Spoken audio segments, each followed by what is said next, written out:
कहा जाता है कि यहाँ माँ शाकंभरी अर्थात ब्रह्मानी को सात्विक और रुद्रानी को तामसिक भोजन परोसा जाता था। भोग के समय देवी की मूर्तियों के बीच पर्दा लगाया जाता था। एक दिन भूलवश माँ ब्रह्मानी अर्थात शाकंभरी के भोग के थाल से रुद्रानी अर्थात काली का भोग थाल छू गया। तब माँ की मूर्ति का मुख तिरछी और हो गया। अतः इस मंदिर से तामसिक भोग की प्रथा बंद हुई और दोनों माताओं को सात्विक भोग दिया जाने लगा। माँ शाकंभरी के भक्त सकराया धाम की यात्रा कर अपनी जीवन यात्रा धन्य बनाए। माता का ये स्थान जयपुर जिले में सांभर कस्बे के पास सांभर झील में एक छोटी सी पहाड़ी पर है। चिलचिलाती धूप और रेगिस्तान की तपती रेत के बीच यह आध्यात्मिक स्थान है। माता का यह मंदिर पृथ्वीराज चौहान के समय बनाया गया था। उससे पहले यहाँ जंगल होता था और घाटी देवी की बनी कहलाती थी।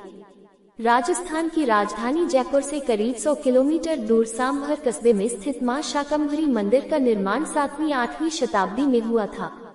शाकंभरी को दुर्गा का अवतार माना जाता है। मंदिर में भादवा सुदी अष्टमी को मुख्य पर्व आयोजित होता है। दोनों ही नवरात्रों में माता के दर्शन करने के लिए दूर दूर से भक्त आते हैं। दंत कथाओं और स्थानीय लोगों के मुताबिक मां शाकंभरी की कृपा से यहाँ चांदी की भूमि उत्पन्न हुई। चांदी के साथ ही यहाँ इस बात को लेकर झगड़े शुरू हो गए। जब समस्या ने विकट रूप ले लिया तो माँ ने यहाँ बहुमूल्य संपदा और बेशकीमती चांदी को नमक में बदल दिया। इस तरह से सांभर झील की उत्पत्ति हुई। वर्तमान में करीब 90 वर्गमील में यहाँ नमक की झील है। माँ बनशंकरी देवी का मंदिर भारत के कर्नाटक राज्य के बागलकोट जिले में बादामी के पास स्थित एक हिंदू मंदिर है। मंदिर को बनशंकरी या वनशंकरी कहा जाता है क्योंकि यह तिलकारण्य वन में स्थित है। मंदिर की देवी को शाकंभरी भी कहा जाता है, जो देवी आदिशक्ति का स्वरूप है। माता शाकंभरी देवी के स्वरूप का विस्तृत वर्णन श्री दुर्गा सप्तशती के अंत में मूर्ति रहस्य में मिलता है। इसके अनुसार शाकंभरी देवी नीलवर्णा है। नील कमल के समान उनके नेत्र हैं। गंभीर नाभि है। त्रिवल्ली से विभूषित सूक्ष्म उदर वाली है। यह माता कमल पर विराजमान है। उनके एक हाथ में कमल है जिन पर भावरे गूंज रहे हैं। ये परमेश्वरी अत्यंत तेजस्वी धनुष को धारण करती हैं। ये ही देवी शाकंभरी है। शताक्षी तथा दुर्गा नाम से भी यही कही जाती है। ये ही विश्वका, दुष्टदमनी, सती, चंडी, माँ गौरी, कालिका तथा विपत्तियों का विनाश करने वाली पार्वती है। जो मनुष्य शाकंभरी का ध्यान, जप, पूजा, स्तुति और नमस्कार करता है, वह शीघ्र ही अन्नपान, फल और अमृत रूपी अक्षय फल पाता है।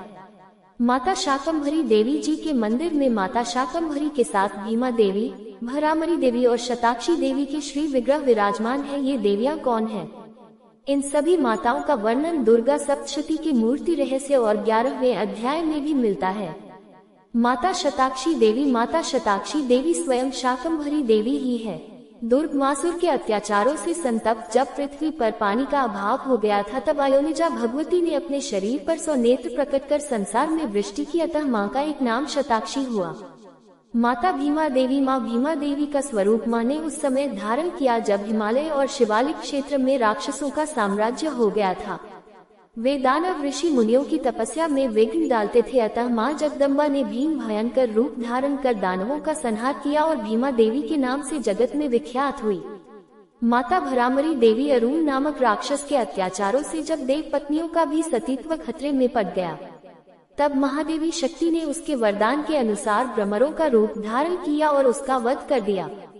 इसी रूप में देवी को भरामरी कहा जाने लगा। माँ शाकंभरी देवी के मंदिर को पंचकोसी सिद्धपीठ कहते हैं। देवताओं के आग्रह पर माँ ने पंचकोसी सिद्धपीठ में आसन लगाया था। माँ की महिमा का वर्णन शाकंभरी चालीसा में इस प्रकार है। 5 कोस की खोल तुम्हारी, तेरी लीला अति विस्तारी। पंचकोसी सिद्धपीठ की महिमा श्रीदेवी भागवत में शाकंभरी शताक्षी महात्म्य में मिलती है। उसके अनुसार देवता माँ शाकंभरी को पंचकोसी में विराजित रहने वाली कह रहे हैं।